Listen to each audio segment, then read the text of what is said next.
एक समय की बात है। पहाड़ के एक छोटे से गांव में देबुली और नरिया नाम के भाई बहन रहते थे। दोनों एक दूसरे से बहुत प्यार करते। देबुली अपने भाई नरिया को बहुत दुलार करती और नरिया भी अपनी दीदी से बेहद लगाव रखता।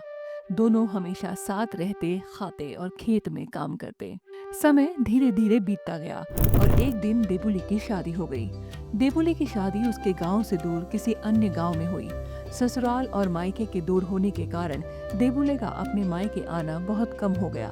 नरिया देखता कि गांव की बहन बेटियां त्योहारों पर अपने मायके आती, लेकिन देबुली नहीं आती।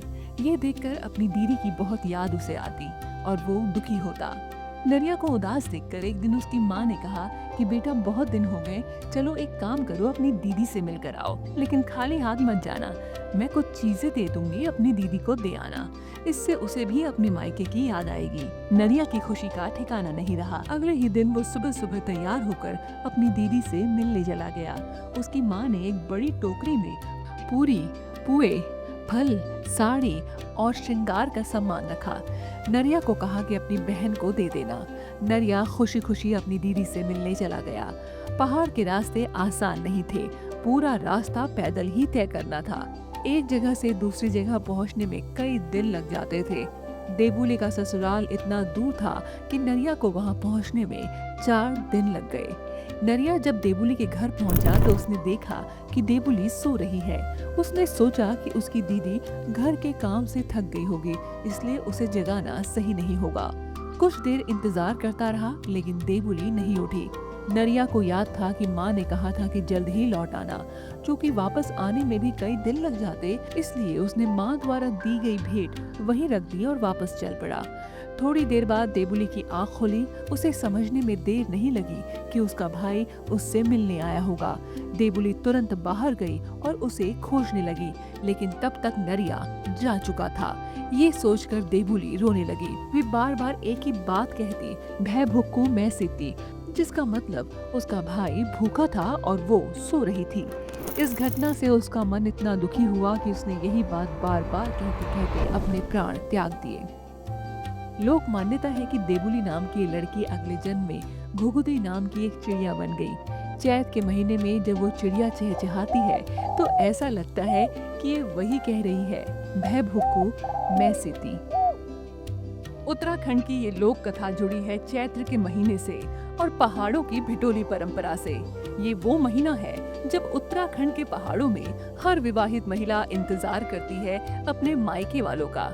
उत्तराखंड की लोक संस्कृति में चैत्र का महीना और भिटोली की परंपरा विशेष महत्व रखते हैं। चैत्र का महीना पहाड़ की महिलाओं के लिए बेहद खास माना जाता है, क्योंकि ये उनके मायके से जुड़े भावनाओं और संवेदनाओं को उजागर करता है। प्राचीन समय में जब पहाड़ी इलाकों की भौगोलिक कठिनाइयां और लंबी दूरी मायके और ससुराल के बीच बाधा हुआ करती थी, तब विवाहित बेटियों को अपने मायके आने का अवसर सालों तक नहीं मिल पाता था। ऐसे में भिटोली की परंपरा उनके लिए एक खास अवसर बन जाती थी। भिटोली का अर्थ है किसी बहन के ससुराल मायके से भेंट लेकर जाना। इस भेंट में आमतौर पर कपड़े, खाने पीने के व्यंजन जैसे पूरी, पुए, खीर, कचौरी, खजूर और साथ में दक्षिणा भी दी जाती थी। समय के साथ ये परंपरा इतनी खास बन गई कि लोग आज इसे एक त्योहार की तरह मनाते हैं। लोक कथाएं और प्रचलित कहानियां इस परंपरा को जीवंत बनाती हैं और इसे पहाड़ी संस्कृति की अमूल्य धरोहर के रूप में प्रस्तुत करती है। इस परंपरा से जुड़ी एक और कथा पहाड़ों के अंचलों में बहुत ज्यादा प्रचलित है। ये कहानी है गोरीधना और कालिया नाग की। कथा के अनुसार उत्तराखंड में कोईसी नामक एक जगह थी जहाँ का राजा था कालिया नाग। उसी गांव में एक आदमी भंडियो और उसकी बेटी रहती थी जिसका नाम था गोरीधना। कथा के अनुसार भंडियो ने कुछ शर्तों के साथ अपनी बेटी का विवाह कालिया नाग से कर दिया। विवाह एक शर्त के रूप में किया गया था। शादी के बाद गोरीधना महल में रहने लगी और कालिया नाग भी उससे बहुत प्रेम करता था। वह उसकी सुख सुविधा का ध्यान रखता था, लेकिन उसे अपने मायके जाने की अनुमति नहीं दी जाती थी। साल गुजरते गए और गोरीधना महल में सीमित रह गई। इस कारण उसके मायके से उसका लगभग संपर्क खत्म हो गया। इसी दौरान उसके माता पिता को एक पुत्र रत्न की भी प्राप्ति हुई। समय के साथ वो बच्चा बड़ा हुआ। जब उसे पता चला कि उसकी एक बड़ी बहन है तो उसका मन उससे मिलने के लिए हुआ। वे बार बार अपनी माँ से कहता कि बहन से मिलना चाहता हूँ।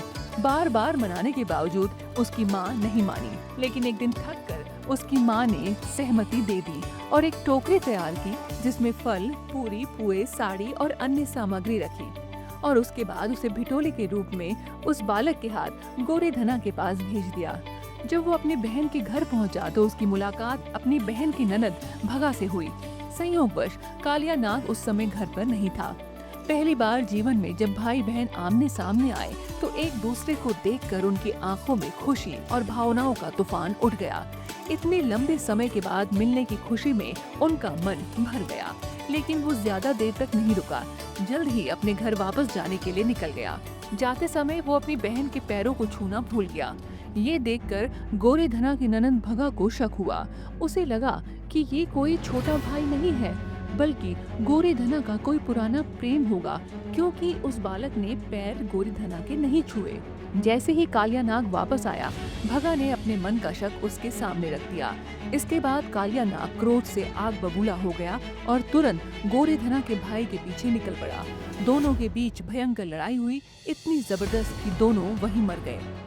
उधर जब गोरेधना तक ये खबर पहुंची तो वो इस दुख को सह नहीं सकी और उसकी भी मृत्यु हो गई। आज भी पहाड़ों में ये परंपरा जीवित है। समय के साथ इसका स्वरूप बदल गया है। पहले लंबी पैदल यात्राएं, सीमित सुविधाएं और कठिन भौगोलिक परिस्थितियां थी, लेकिन अब मोबाइल, स्मार्टफोन और बेहतर परिवहन के कारण बेटियां अपने मायके आसानी से जा सकती हैं। भिटौली अब भौतिक दूरी की बाधा नहीं रह गई है, लेकिन इसका असली महत्व भाई बहन के प्रेम और मायके की याद को व्यक्त करना है, और ये आज भी उतना ही प्रासंगिक और भावपूर्ण है। ये परंपरा न केवल उत्तराखंड की सांस्कृतिक विरासत को संजोए हुए है, बल्कि भाई बहन के अटूट और गहरे रिश्ते का प्रतीक भी बनी हुई है।